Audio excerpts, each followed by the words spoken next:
আসসালামু আলাইকুম everyone, good morning. কেমন আছো তোমরা সবাই? আশা করি খুব ভালো আছো। আর আলহামদুলিল্লাহ আমরাও বেশ ভালো আছি। আজকে তুমি সকাল সকাল ব্লগটা স্টার্ট করেছি, দেখতে থাকো। আর সকালবেলা উঠেই ফার্স্টে বিছানাটা গোছাতে চলে এসেছি। বিছানাটা গুছিয়েই তাড়াতাড়ি করে চলে যাব রান্না করতে। আর আজকে আমি তোমাদের সাথে শেয়ার করব আমার লাইফের কিছু কঠিনতম পরিস্থিতি। গল্প করতে করতে কাজগুলো করে নেওয়া যায়। আর তোমাদেরকে সাথে নিয়েই আজকে আমি আমার ব্লগটা স্টার্ট করছি। দেখো, এখানে আমি আমার বিছানাটা গোছাতে শুরু করে দিয়েছি। তারপর ঝটপট করে চলে যাব রান্নার কাছে। আর সবাই জানো, সকালবেলাটা বিছানাটা না গোছালে যেন মনটা খুব খারাপ হয়ে যায়। ওই জন্য আমি ফার্স্টেই বিছানাটা গোছাতে চলে এসেছি। দেখো, এখানে আমি ফাইনালি সুন্দর করে আমার বিছানাটা গুছিয়েও নিয়েছি। দেখো কেমন লাগছে প্লিজ জানিও। আর এই যে দেখতে পাচ্ছ বিছানার বেড কাভারটা, এই বেড কাভারটা আমি মিশো থেকে অর্ডার করেছিলাম। আর মিশো থেকে ওই ছোট্ট ছোট্ট দুটো বালিশও দিয়েছিল। কেমন লাগছে আমাকে প্লিজ কমেন্ট করে জানিও। চাদরটা ভীষণ সুন্দর। তারপর আমি বিছানাটা করার পরেই বললাম যে প্রতিদিনের রোজকার মেয়েদের একটা যুদ্ধ রান্না বান্না, তো সেটাই আমি এখন করতে চলে এসেছি। তো আমি দেখতেই পেলে মাছগুলোকে ভাজতে দেবো বলে মাছগুলো নুন হলুদ দিয়ে আমি মাখিয়ে নিয়েছি। আর আমার শাশুড়ি আমি উঠে দেখছি যে আনাজ করছিল, তো আনাজ তো করছিল, ওই জন্য ভাবলাম আমি তাড়াতাড়ি করে রান্নাটা বসিয়ে দিই। এখানে দেখো, আমি দই কাতলা করবো, তাই শ্বশুরকেও বলেছিলাম যে একটু দই এনে দিতে। তো এখানে দই কাতলা করবো বলে আমি দইটা বসিয়েও দিয়েছি। তারপর এখানে তো এখন রান্নাটা বসালাম। তো আমি আজকে আমার লাইফের কিছু কঠিনতম পরিস্থিতি তোমাদের সাথে শেয়ার করি। চলো, তোমাদের সাথে কথা বলতে বলতে আমার অনেকটাই কাজ হয়ে গেছে। আর ভুলেও তোমরা একটা ভুল কোনোদিন করবে না। আমি তোমাদেরকে এটা বলছি কারণ সবাই আমার এই ভিডিওটা একটু বেশি বেশি করে শেয়ার করো।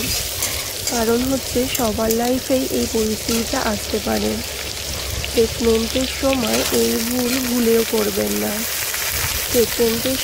প্রেগনেন্টের আগে অবশ্যই তোমরা অ্যালার্জি টেস্ট করে নেবে, না হলে আমার মতোই তোমাদেরকে ভুগতে হতে পারে। আমি এইটার ভুক্তভোগী, তাই আমি চাই না যে তোমাদের সাথে এটা হোক। আর কথা বলতে বলতে দেখো ফ্রিজটা দেখে নিলাম। ভাগ্যবশত ফ্রিজটাও গেছে খারাপ হয়ে। দেখো, এত বড় ফ্রিজটা গেছে খারাপ হয়ে, বেশি দিনের নয় ফ্রিজটা, তাও গেছে খারাপ হয়ে। তো সার্ভিসিংয়ের লোক এসেছিল, বললো যে হবে না, এটা সারাতে হবে। তো ভীষণ অসুবিধা হচ্ছে, কারণ অনেক জিনিসপত্র রাখার খুব অসুবিধা। আর এদিকে আমার শাশুড়ি এখন ডিম সিদ্ধগুলো সারিয়ে নিচ্ছিল, সবাই খাবো। আর এখানে আমার শ্বশুর দেখো তালের শাঁস এনেছিল। তো চলো, আমার শাশুড়ি এগুলো করছে, আমি ভাবলাম তোমাদের সাথে একটু শেয়ার করে দিই। তো আমার লাইফে কিছু খারাপ পরিস্থিতি, তো আমার জীবনের অভিজ্ঞতা থেকে বলছি, তোমরাও প্লিজ এটা সাবধান হয়ে যাও। আমার সিজারের সময়, আমার যখন সিজার হয় তার আগে অবশ্যই আমার অ্যালার্জি টেস্ট করা হয়েছিল, কিন্তু আমার তো অ্যালার্জি ছিল, তাই একটা বড় ঘটনা হতেও বেঁচে গেছি। বন্ধুরা, তোমরাও সাবধান, তোমরাও এর ভুক্তভোগী হতে পারো। তাই আমি এটার ভুক্তভোগী, তাই আমি চাই না তোমরাও এর ভুক্তভোগী হও। আমার সিজারের পর আমাকে যখন বেডে দেয়, সমস্ত বাড়ির লোক যখন আমাকে, আমার শ্বশুর শাশুড়ি, হাজবেন্ড, মা বাবা যখন দেখে চলে আসে, তখন তারপর শুরু হলো আমার সেই পরিস্থিতি, আমার সেই অভিজ্ঞতা।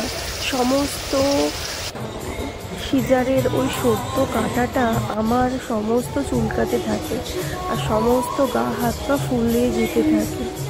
তো আমি ভীষণ ভয়ে মানে আমার ভীষণ ভয় পাচ্ছিল যে আমার হঠাৎ এরকম ফুলতে শুরু করে দিচ্ছে কেন। আর আমার কাঁটাটা ভীষণ চুলকার ছিল। তো ওই সবে মাত্র ওই সিজারের সেলাইটা আমি আর মানে চুলকাতে পারছিলাম না। জানোই তো যে এই চুলকালে কি হবে। তো আমি তাড়াতাড়ি করে মানে আমার সবে সেন্স মানে এসেছে, তারপরেই আমার একটু ওরকম অবস্থা হয়ে যায়। তারপর আমি তাড়াহুড়ো করে নার্সকে বেল দিই। নার্স আসতেই আমি বললাম যে আমার এরকম কেন হচ্ছে। তো আমার ডক্টর সিজার করেই চলে গেছিলো, কিন্তু ভীষণ ভালো ছিল ডক্টর। তো নার্সদেরকে আমি বলি যে আমার ডক্টরকে একটু ফোন করুন, আমার এরকম কেন হচ্ছে, আর আমার তো অ্যালার্জি আছে। তো আমার হঠাৎ করেই মনে পড়ে যায় আমার ওখানে আমার একটা রিলেটিভের এরকম হয়েছিল। তার ভীষণ খারাপ অবস্থা হয়ে সে কোমাতে চলে গেছিলো। ডাক্তার বুঝেই উঠতে পারছিল না যে কি থেকে কি হয়েছিল। তো লাস্টে আমার যে নার্স ছিল উনি আমার ডক্টরকে ফোন করেন। তারপর ডক্টরকে ফোন করতে ডক্টর একটা ইঞ্জেকশন দেয়। তো ইঞ্জেকশনটা দিতে তারপর হালকা করে আমি মানে ঘুমিয়ে পড়ি। তারপর সকাল থেকে একটা ওষুধ দেয়, তারপর আমার ঠিক হয়।